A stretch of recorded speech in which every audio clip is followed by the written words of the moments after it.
শহীদদের সম্মানে তৃণমূলের স্মরণ সভা। শহীদদের রক্ত বৃথা যেতে পারে না, এই মন্ত্রকে সামনে রেখে কোচবিহারের সাগরদিঘি পাড়ে শহীদদের স্মরণে এক সভার আয়োজন করল তৃণমূল কংগ্রেস।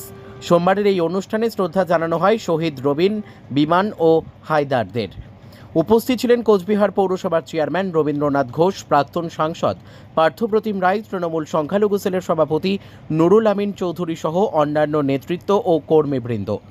শহীদ বেদিতে মাল্যদান ও পুষ্পার্ঘ্য নিবেদন করে তৃণমূল নেতৃত্ব জানান, এই শহীদদের আত্মত্যাগী ভবিষ্যতের লড়াইয়ের প্রেরণা। তাদের কথায় এই স্মরণ সভার নিছক আনুষ্ঠানিকতা নয়, বরং নতুন প্রজন্মকে ইতিহাসের সঙ্গে পরিচিত করিয়ে আন্দোলনের পথ দেখানোর উদ্যোগ। ব্যুরো রিপোর্ট, আমাদের টিভি। এই রবিন, বিমান, হায়দার আজকে 88 সনের যে ঘটনা, সেটা কুচবিহারের একটা ইতিহাস। আজকে বামফ্রন্ট সরকার, সিপিএম সরকার, জ্যোতিবাবুর সরকার কতখানি অত্যাচারী ছিল, কতখানি ব্যভিচারী ছিল। তারা 34 বছর মানুষের সাথে যে অত্যাচার, যে নির্যাতন করেছেন, তার নিদর্শন হচ্ছে 4 আগস্ট 1988 সন। সেখানে আমাদের নেতৃত্বে সেদিন আন্দোলন সংগঠিত হয়েছিল। আজকে আমরা রবিন, বিমান, হায়দারের শহীদ বেদিতে আমরা মাল্যদান করলাম, শোক প্রকাশ করলাম এবং বর্তমান যে জেলা সভাপতি আমাদের নেতা অভিজিৎ দেবভৌমিকের নেতৃত্বে 20 বছর ধরে এই বিমান, রবিন, হায়দারের স্মৃতির উদ্দেশ্যে যে 4 আগস্ট, সেই 4 আগস্ট পালন হচ্ছে এবং আমরা পালন করে যাচ্ছি। আগামী দিনেও আমরা অভিজিৎ দেবভৌমিকের নেতৃত্বে আমরা 4 আগস্ট এই শহীদ দিবস পালন করব। এটা খুব দুঃখের, আবেগের। আজকে আমরা দুজন এখানে দাঁড়িয়ে আছি, আমি এবং শৈলেন বর্মা। সেদিনের যে অভিজ্ঞতা, সেদিনের যে দৃষ্টান্ত, সেদিনের যে ঘটনা, সেদিনের যে দুঃখজনক আবেগ, সেটা কুচবিহারের মানুষ সেদিন দেখেছে, তারা উপলব্ধি করেছে। তাই আজকের দিনে 4 আগস্ট আমরা পালন করি খুব দুঃখের সাথে। অ্যাডভোকেট, জেলা তৃণমূল সংখ্যালঘু সেলের সভাপতি। আজকে খুব দুঃখের দিন।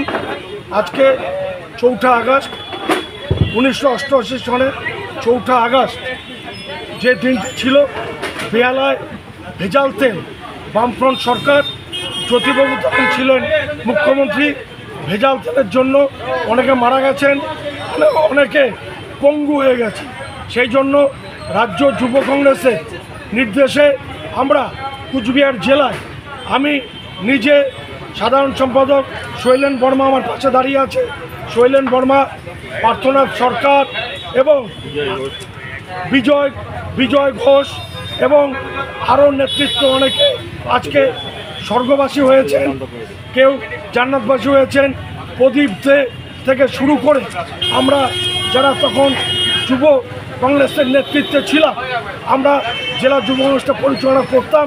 আমাদের নেতৃত্বে সেদিন কুচবিহার জেলায় 4 আগস্ট 1988 সন হাজার হাজার লক্ষ লক্ষ মানুষ সেদিন কুচবিহার জেলায় প্রতিবাদ মিছিলে সামিল হয়েছিলেন।